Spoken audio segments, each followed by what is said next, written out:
Hello, everyone, and welcome to the Football Podcast. Today I am joined by Lachie from Coast Watch Football. Lachie, how are you going? I'm doing really, really well. Looking forward to the run into the end of this A-League season. It's been really exciting, and I'm sure there's going to be plenty of excitement from here on out. Definitely, for sure. On today's podcast, as Lachie just mentioned, Lachie and I will be going through every team's run home for the rest of the A-League men's season. So let's get straight into it. Firstly, the first team, Adelaide United, sitting fourth on the ladder. All the rest of their games are at home to Perth, Brisbane, Western United.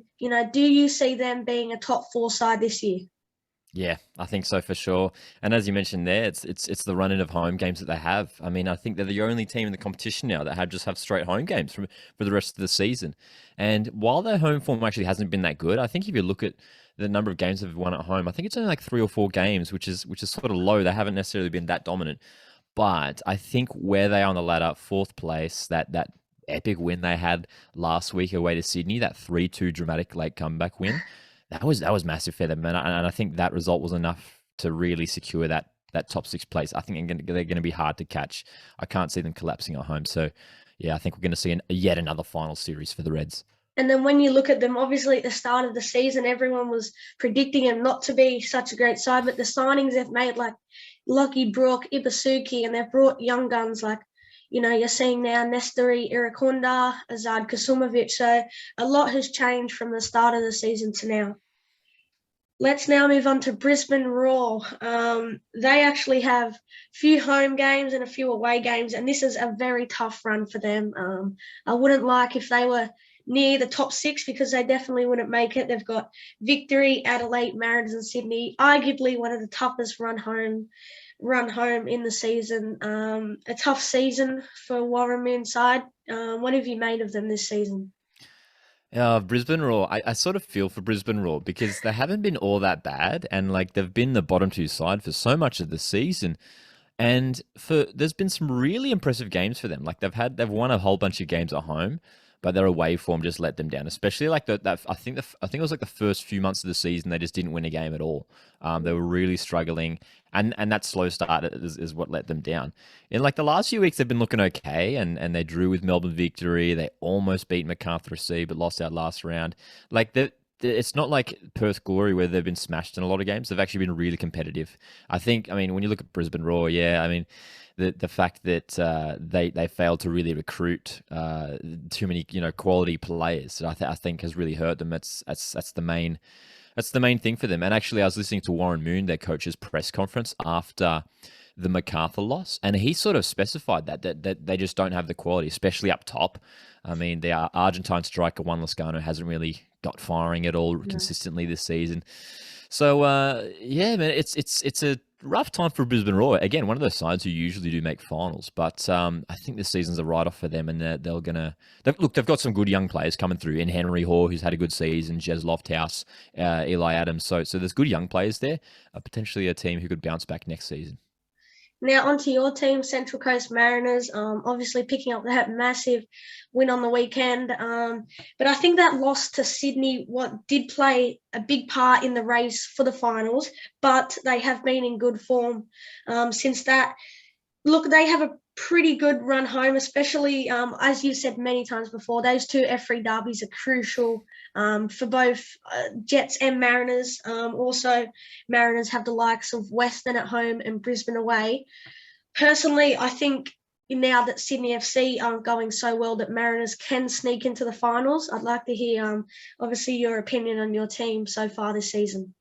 Yeah, well, it's really exciting time to be a Mariners fan. I think there's a really exciting like buzz and energy around the squad and watching them play. And I don't know if you saw Harry. I was down at the Wanderers game, did a match day vlog for that one, and the late winner, the late drama was just awesome. We came back from 2-0 down, a player down with a red card, and the late drama to draw it 2-2. And after that game, all the players came around to the stands, to the away bays where we were, and giving us high fives and hanging out with the fans afterwards. And you get the sense just hanging out with the players there that there's a real good spirit and there's a real positive vibe amongst the playing group, which is exactly what you want, especially for a team who's fighting to make finals for just the second time in like the past 10 years now.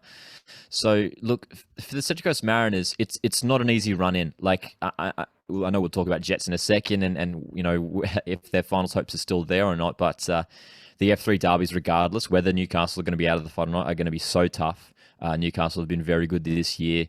And then, the other games, Brisbane Roar away isn't going to be easy. Wellington United have been one of the best sides in the competition. But, I mean, when you look at the performance against Wellington most recently, the 4-0, I was just so impressive. I'm confident that we could absolutely make a push for the finals. And we are close. We're just 2 points away as we speak now. And Macarthur, I think, is that team in sixth who we're looking to nudge out of there. But yeah, it's going to be tough. I'm not saying it's going to be easy. I will say, though, just on the Sydney FC result, I know it looks bad, like the 5-0 result, but I think we can well and truly say now is that it really was a one-off game. That when you look at the last 10 rounds, there's not really many big defeats. We've had a really solid run, and it's one of the only games we've lost in the last couple of months. It was a one-off game, and it just goes to show we can go to Wellington in front of 18,000 fans and win 4-0 pretty convincingly. So, yeah, excited for the Mariners. Yeah, that was a massive win for the Central Coast Mariners.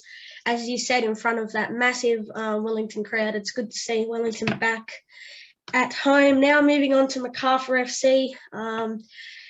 As a Jets and Mariners fan, we were hoping it would end up a draw on Friday night against Brisbane Roar, but that late goal, Macarthur winning 2-1. But they have pretty much a good run of home games, except tonight, as we speak, they take on Wellington United away, which is a massive match to determine their season. Other from that, they have Victory, Jets and Wanderers all at home.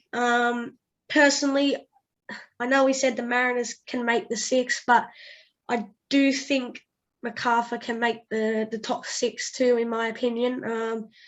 When you think about it, they started off the season first for about a month or so. So, their form's been pretty good this season. But how important is this game tonight against Wellington United for their whole season to make the top 6? Well, like a big game, as you mentioned, it is an important game, and these sorts of games go to show whether they have the credentials to be a top 6 side. If they get completely outplayed and lose this game, then maybe they're not worthy of playing finals football. But the one thing for Macarthur SC that has stuck out for me for them, which has been the reason why they have maintained a place in the top 6 for much of the season, are their key players. I mean, Ulysses De Vere, who just last few weeks has just been on a different level, and for me, on his day, is the best player in the competition. Ulysses De Vere is just so good, and we just see with the through balls that he plays, the way that he's that game against Brisbane Roar last week. I mean, Macarthur were under the pump for the whole first half. Yeah. De Vere gets the ball, puts it in the back of the net, completely changes the game, puts the Bulls in the lead. So De Vere's been great. Craig Nunes had a really great first season for Macarthur FC. Aside from that, they've had some injuries to deal with and everything. So they've done well to maintain their position in the top 6 when you look at the likes of Newcastle Jets and Mariners, who have been building some decent momentum. It's funny looking at Macarthur FC. You wouldn't think that they'd be above them. But look, the table could look very different really quickly. And Macarthur's next 2 games as we speak now, as you mentioned, Wellington United away, it's going to be very tough. And then they have Melbourne Victory at home just 3 days later on Friday. So that's 2 massive games against 2 very good Victorian sides. Quick turnaround too, which is, which Macarthur have had everyone's had a lot of quick turnarounds this season. Yeah. So these are the 2 games. For me, these are the 2 games for Macarthur SC. They need to put in big performances, or if they lose both of these, then Mariners it's going to be wide open for the Mariners to claim 6th spot. Now let's move on to Melbourne City, obviously away at the moment on Champions League, but look, they have probably the easiest run, home run. They've got Perth Glory away, and then Wellington at home. Obviously, look, will they win the minor premiership? I think so, but they got 2 really easy games to finish off the season. So, look, they've been a good side. We could see that from last year. What have you made of Melbourne City and their run home to finish the season? Yeah, I mean, especially that run-in. There's the last couple months have just been unstoppable.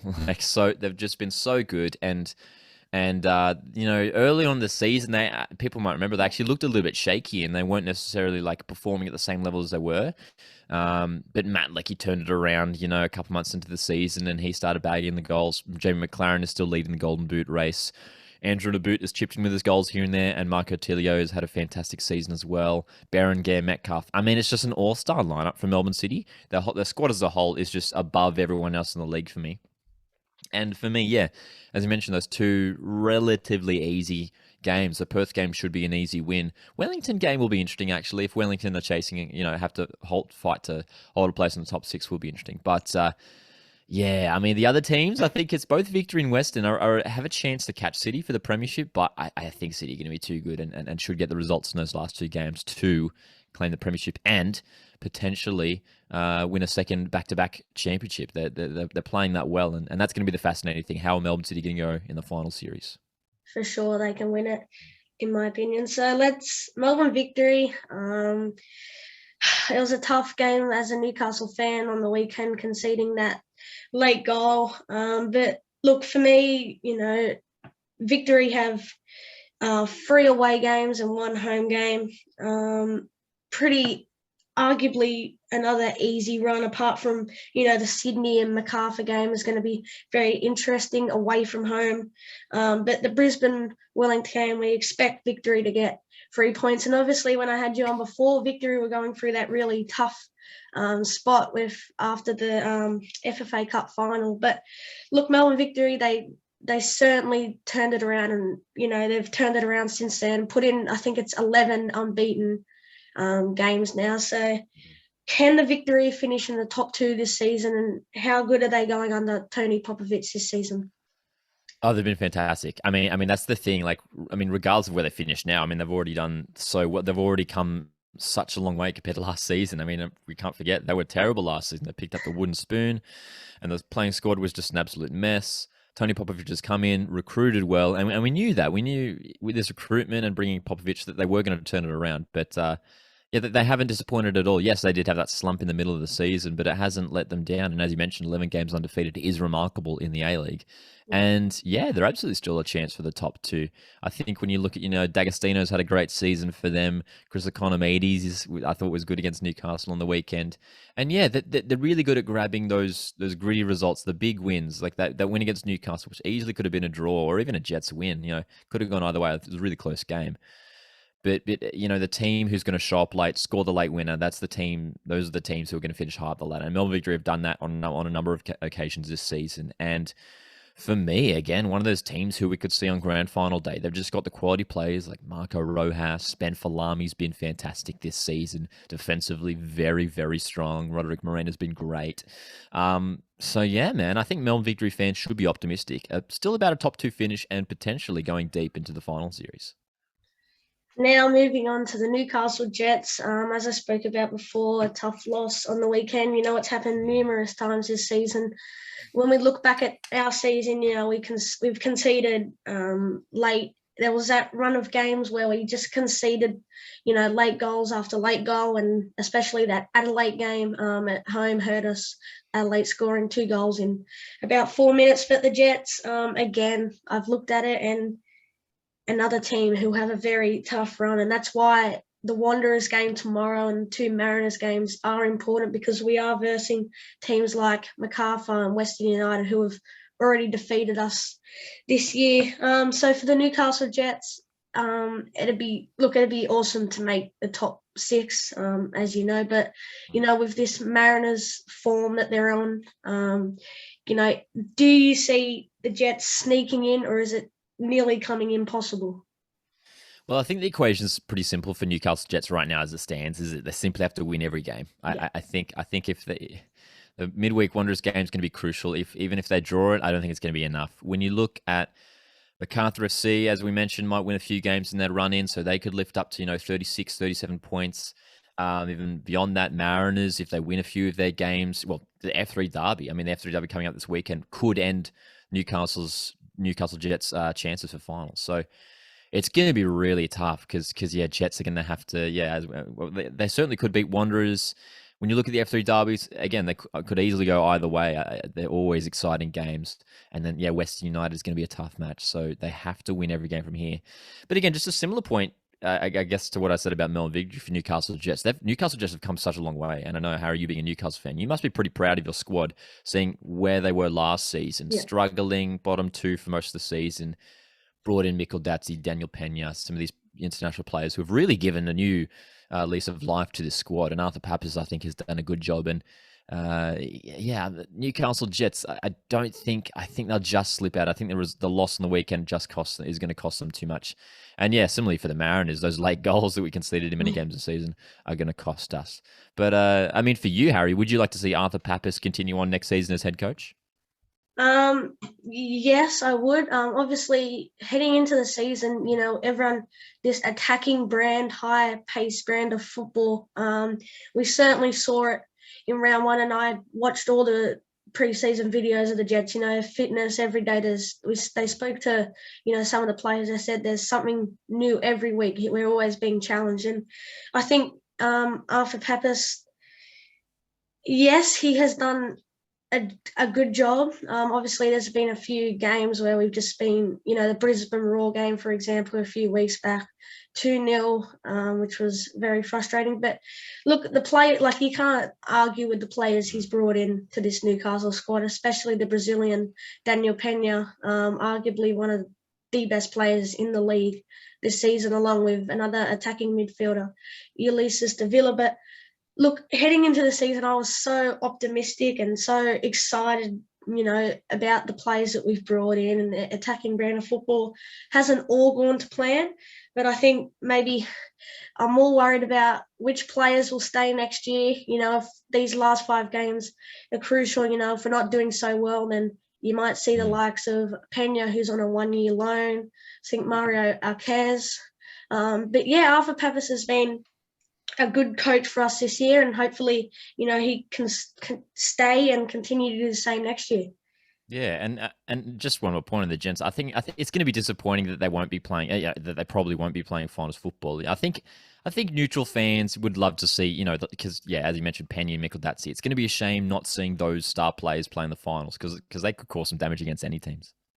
And like we're talking about before, like the A-League All-Stars, I'm sure you would agree. I saw the video that those two, Pena and Mikkel Datsi, they definitely deserve a spot in the A-League All-Stars. So if they keep up the good form, then hopefully we can see them in the All-Stars. Now moving on to Perth Glory. Wow, what a year it's been for them. Heading into the season. Daniel Sturridge, the excitement. You saw their first game against Adelaide, the crowd that they got, and a draw against the Reds, who made the semi-finals last year.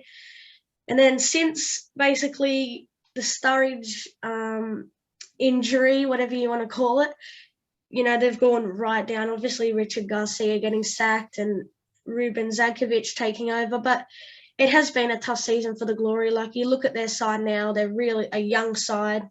They've conceded, I think it was 11 or 12 goals in their last 2 games, losing 6-1 to Newcastle and then 6-0 to Western United. My question for you, Lachie, is obviously it's pretty cliche, but do you see Ruben Zadkovic leaving before the end of the season?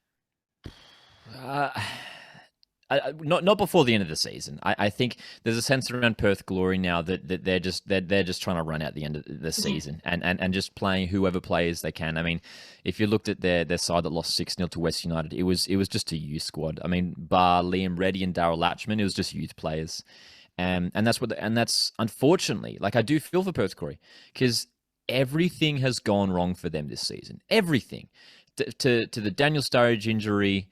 To injuries to key players left, right, centre. Brandon O'Neill picked up an injury halfway through the season. Bruno Fornaroli's been missing since Socceroos duty. The signing of Adrian Sardanero, the Spaniard midfielder who was sort of, I guess, meant to replace the midfield creativity of Diego Castro, has been an absolute disaster because he hasn't provided anything, and now he's out with injury. All their basically almost their entire first team squad is out with injury now. And yeah, everything's gone wrong for the Perth Glory. I do feel for them.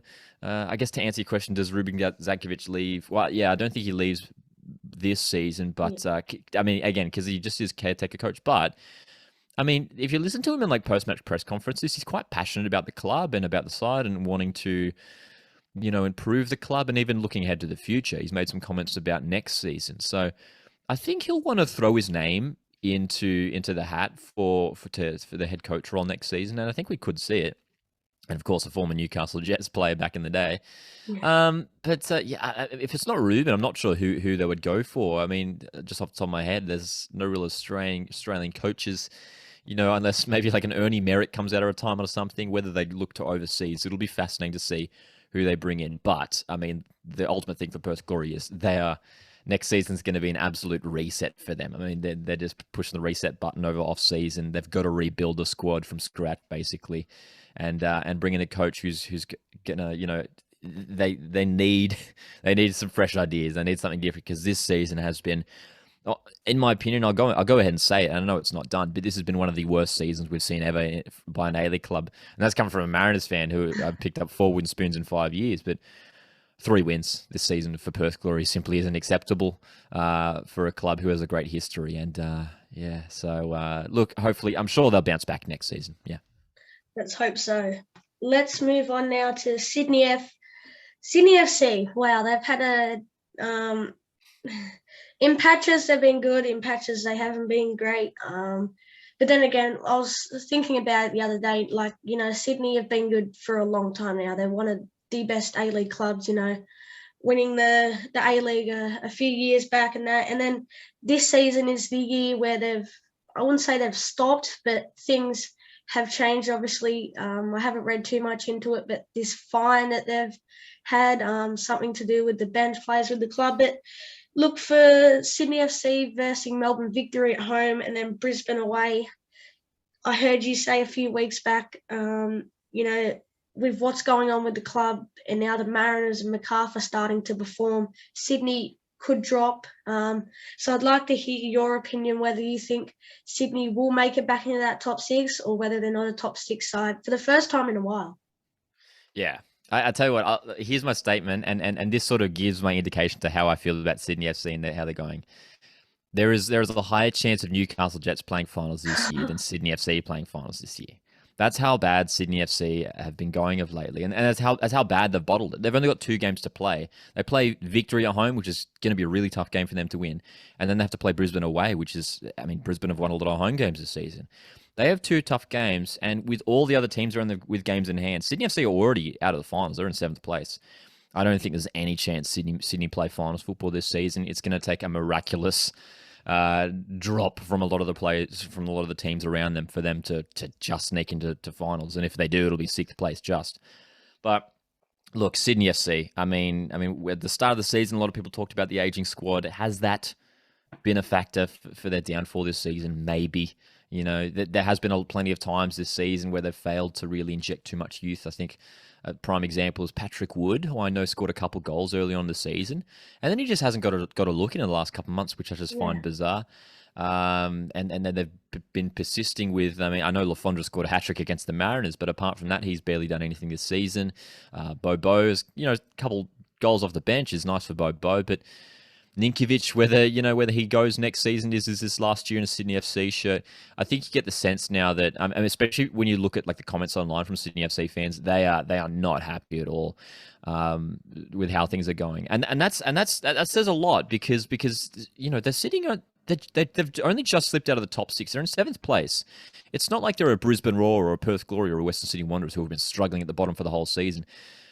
Sydney FC fans, they demand perfection, and probably rightly so. I mean, they've had such a star-studded squad for a long time, and they still have a decent squad, But I'm actually thinking about the squad now. That injury to Luke Bratton, which I know was a key one at the start of the season, which ruled him out for the whole season. I don't want to say that's the reason why they didn't make finals, but that was a huge factor because he's such a good defensive midfielder, and without him, they've had to adapt, and they probably have missed him. They really have missed him, and. Yeah, I think we're going to see some changes in the playing squad for Sydney FC when it comes to next season, and potentially, I wonder if Steve Corica will stay around if they don't make finals. That will be the most interesting thing to watch as Sydney FC. And as you just said, Sydney with only 2 games left in the season, with the likes of Newcastle with 5, those games in hand, and the Mariners, I'm pretty sure, have 4 or 5 games left in the season too. So it creates, for the Jets to possibly overtake Sydney. But yeah, rough season for Sydney FC. Now moving on to Wellington Phoenix. Firstly, before we get into their home run, how good, obviously your team took the 3 points on Sunday, but how good was it to see Wellington back home on Sunday? Oh, dude, it's awesome, and it's one of the. Obviously, there's been a few teams who have been really have had a tough year once again. Perth Glory specifically as well, with all the travel that they've had to do and not being able to get back to WA. But no one, I mean, tops Wellington Phoenix when it comes to the sacrifices that they've made, not just this season but last season too. I just can't imagine what that would be like. I mean, can you imagine what it'd be like if Newcastle Jets had to play in like a different state and you only get to see like 2 games across like 2 years? It really is bizarre. And like, I feel for Phoenix fans, and credit to them for showing up in their numbers once again for this Mariners game. Shame that the side couldn't get the result for them. Not a shame for me being a Mariners fan, but look, hopefully Wellington can have a solid run at home next season. Hopefully things get all back to normal for Wellington Phoenix's sake and for everyone's sake, of course. But look, at a side who. We have to give them so much credit as well for the performances they've put in and for the fantastic season they've had, despite all of the negative things going on. Yeah. They've even had some game. They've had a lot of big defeats. The 5-0 to Mariners, 4-0 to Mariners. I know Newcastle Jets beat them 4-0 twice this season. Yeah.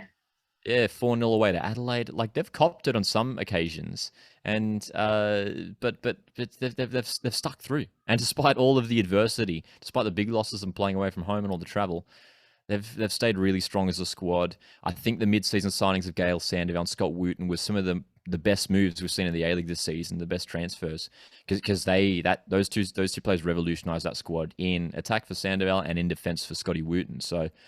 They're a team who, despite the big loss against Mariners, I expect them to be playing finals football, and they have games in hand. So they could have a home final. They could finish 4th above Adelaide if they win their games in hand. And how awesome would that be for the New Zealand fans? A home final, that would be epic. And obviously they have Wanderers at home this weekend, and then their next, their last 3 games of the season are all away. Wanderers, Victory, and City. Those 2 Victory City games will be very important. But, hopefully Wellington can make the finals. If they can't, then this will be their last home game from the season, and we hope that they turn it all around next year, as should go ahead, and, they get a good crowd. So now moving on to Western United, as we spoke about before, that crucial match tonight against Macarthur FC. Central Coast, Jets, and Adelaide all away from home. So, look, Western United sitting second on the ladder behind Melbourne City. Their goal, obviously, to finish first. But these 3 tough, and especially the Macarthur game tonight, which is at home, those Central Coast, Jets, Adelaide, Macarthur, they're all very pretty tough games. With this away form for Western United, can you see them, possibly catching Melbourne City this season? I don't think so. And it probably is because of those 3 away dates that you mentioned there. I mean, all of those 3 games are going to be really tricky for John Aloisi's side to navigate, because you've got Newcastle Jets wanting to win to keep that season alive, potentially. Mariners are potentially going to be chasing a spot in the top 6, so they're going to have massive reasons to win. And Adelaide United, I mean, that's always a tricky game away to Adelaide. So I think the concern for West United fans should be not are they going to catch first, but they have to hold off Melbourne Victory, who are coming in hot from 3rd place. And I wouldn't be surprised. I think there's a decent chance that Melbourne Victory might jump into 2nd place, and West United, if they drop points, a couple of draws. They haven't had the best last couple of months. They've been dropping some points here and there. West United could see themselves slipping to 3rd, which probably wouldn't do justice to the season that they've had, because the whole first half of the season, they were like top of the ladder and like keeping the clean sheet after clean sheet, the 1-0 victories that we'd all remember from the early parts of the season. Regardless of where they finish, they've had a superb season. John Aloisi's done a remarkable job. The playing squad has been so disciplined and so strong. They've got some good players in there, and Prijovic, Lee Lacroix has been a standout for them in defence. Jeremy Young's had a great season in goals once again. And look, a team Out of all the Melbourne teams, they're the one I'm most fascinated watching the final series because we know what Victory and City can do in a final series. But Western United, have they actually got the ammunition? Have they actually got the quality to like cause some serious damage in the final series? I'm not sure. So I'm interested to see that. But yeah, I mean, my early tip now is that Western drop out to third and Victory take second. Our last team for the run home today is the Western Sydney Wanderers.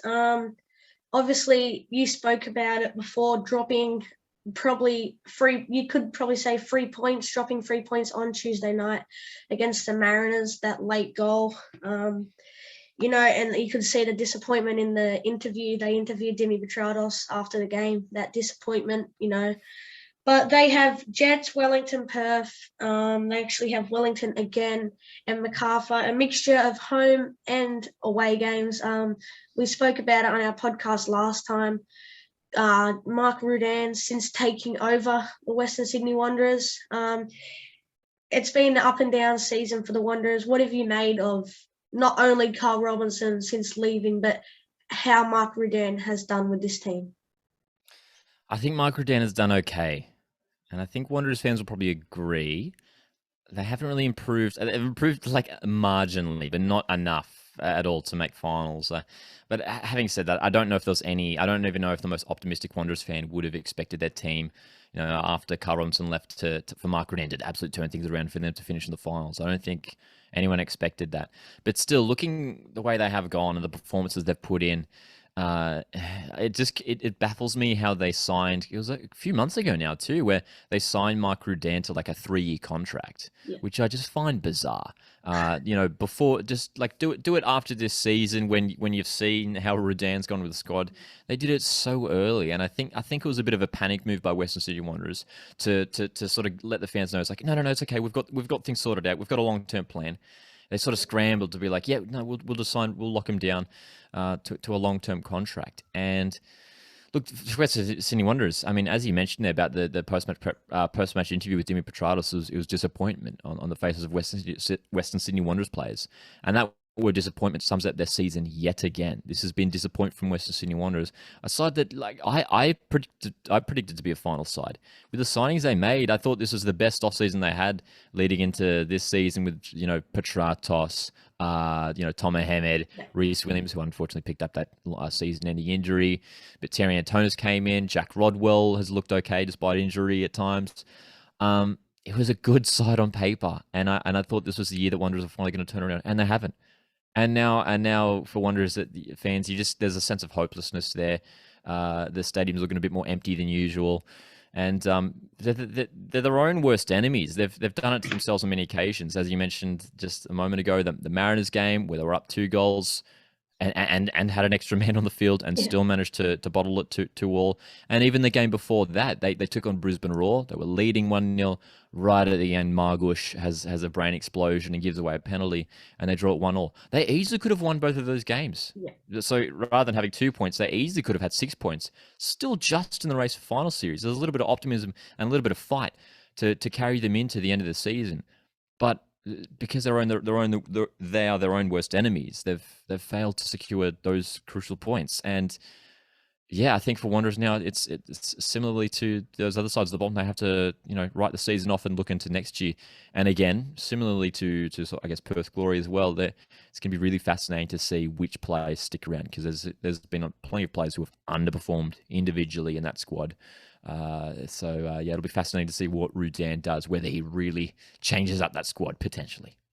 Yeah, I definitely heading into this season saw Wanderers possibly even being a top 4 side. So hopefully they're like a Perth Glory and rebuild for next season. So Lachie, thank you so much again for taking your time out of your busy schedule to hop on the podcast today. I always love having a chat to you, and guys, we'll be here again on Friday for the Jets vs Mariners preview, and I'll see you guys then. And thanks, Lachie. Cheers.